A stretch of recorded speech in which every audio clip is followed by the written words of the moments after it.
Mahindra Sunset. He's going to be speaking for us. Well, he's a technocrat with 14 years of experience in developing solar and wind projects under different regulatory regimes across various geographies. During his professional career, he has worked in IPP players like Reliance Energy, Reliance Power, Electrotherm, Mahindra Sunset, and handled diversity assignment ranging from feasibility study, regulatory and policy advocacy, land acquisition, management permits and approvals, financial modeling, project financing, competitive bidding, project management, and alerts, etc. He has hand-on experience working on more than 250 megawatts of wind projects, 150 megawatts of solar thermal and projects, and 2 gigawatts of solar and PV projects. So welcome, Mr. Saurabh, to the Climate Innovation Series. Kindly share your thoughts on how IPP developments are looking at climate change issues. What are all measurements taken by Mahindra Sunset to develop climate change resilience? And also, what role do financial institutions, developments, and governments could play in address this issue, please? So thank you and welcome to the webinar. Thank you, Raman. Am I audible? Yeah, you're audible. I don't know if you have any presentation. No, sorry. So I'm not going to, share any. I'm not going to share any presentation. Okay. But I'll just, provide my views, on this particular issue, from the, IPP point of view. So before that, just a quick introduction of, Mahindra Susten. So Mahindra Susten is basically the clean tech arm of Mahindra and Mahindra Group. And we are a leading player in renewable energy space. Mahindra Susten has executed as an EPC player more than 2.8 gigawatt of solar projects across India and overseas, and around 700 megawatt plus projects are under various stages of execution as on date.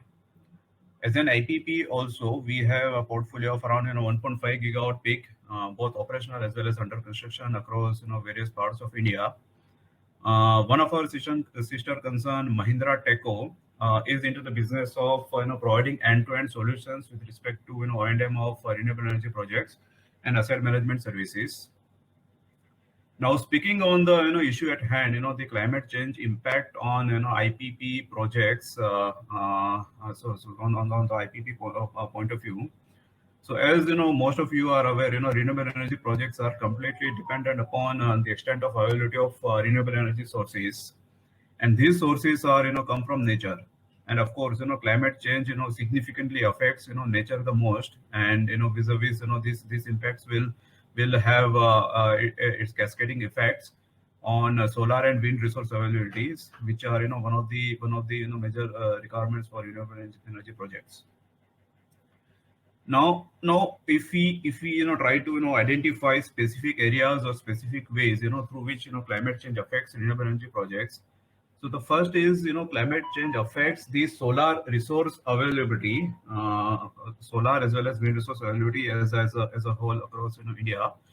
For example, if you see the last year solar and wind resource availability in India, it was significantly lower than the 20 to 30 years history in most of the places in India. Now these will drastically reduce the profitability of generation from the projects and also the economics of the project. Now, second way this particular climate change affects renewable energy projects is increase in the temperature. So, for example, any increase in temperature will have adverse impact on efficiency of the solar modules, and which will further reduce the generation from solar projects. Another major issue with respect to climate change is the increased pollution, which will also have a two-angle impact on solar projects. The first one is it reduces the availability of solar resource like GH and diffused radiations, and second, it increases the soiling losses, from soiling losses of the solar modules, solar projects.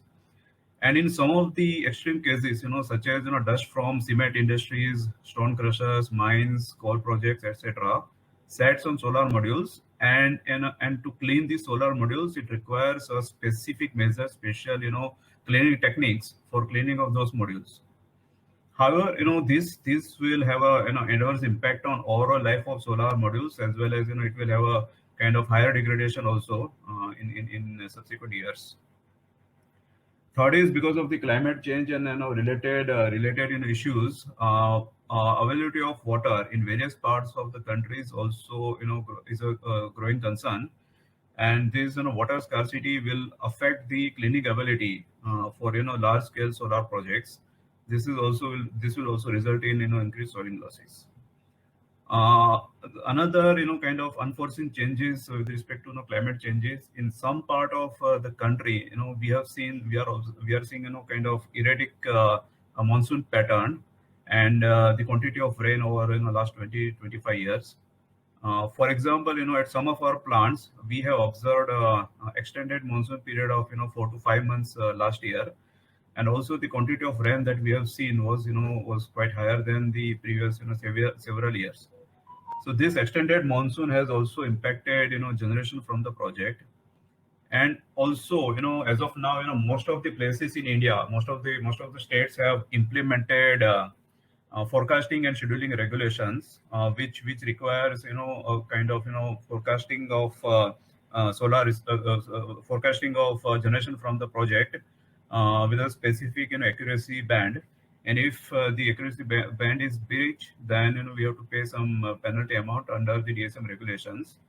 So because of this erratic monsoon pattern, forecasting scheduling for those projects are also becoming extremely difficult, and we are facing huge penalty on account of that. Another aspect, as far as climate change is concerned on the renewable energy projects is every 1% drop, in the CUF of solar project will have at least 100 to 120 bips impact on the equity IRR of the project. And this kind of impact is quite significant for IPP players in India, who are already grappling with various issues such as policy uncertainties, taxes, duties, payment delays from discoms, etc. So of course this climate change is a kind of a grey concern for renewable energy projects, specifically wind and solar in India. Now, as Mahindra Susten, we generally take a very conservative approach, while estimating and projecting the solar generation from our projects. Also, because we are having an in-house capability of EPC, as well as we have third party, as well as we have the O&M team available in-house. We are having the experience of accurately predicting the solar resources and generation from solar projects across almost all the sites of India. So based on that, we normally take a very conservative approach and try to see that it also includes any kind of unforeseen changes on account of climate change. Another measure that we normally do is we also do some kind of calibration of the PV system or the generation estimation every year based on the actual solar resource that has observed at that particular site in the previous year, and the actual losses or actual performance which has came from the project.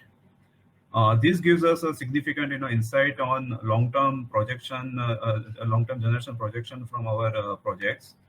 And as a mean of subsequent improvement or increasing the performance of the plant, we try to use various technologies with respect to soiling loss reduction, such as using the cleaning robots, special kind of measures for cleaning the solar modules, all those things. And we are also developing our own in-house cleaning robots, both pick and place as well as the automatic cleaning robots, which will help us in reducing the soiling losses and also reducing the water requirements going forward. Now, with respect to steps to be taken to mitigate the climate change, I think Mudit has already elaborated it quite a lot in his presentation. But just to add a few from our side, from my side, from government side, of course, government is trying to put macro level policy in place to fight pollution as well as climate change. However, government should also think about doing some kind of micro level changes.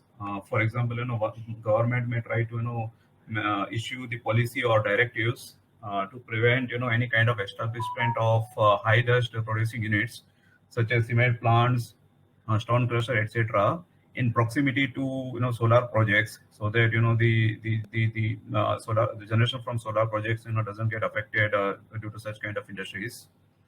From financing institution side, I think most of the domestic lenders are already considered this climate change and its severity on generation from solar projects, and they have already factored in various kind of uncertainties into their lending strategies.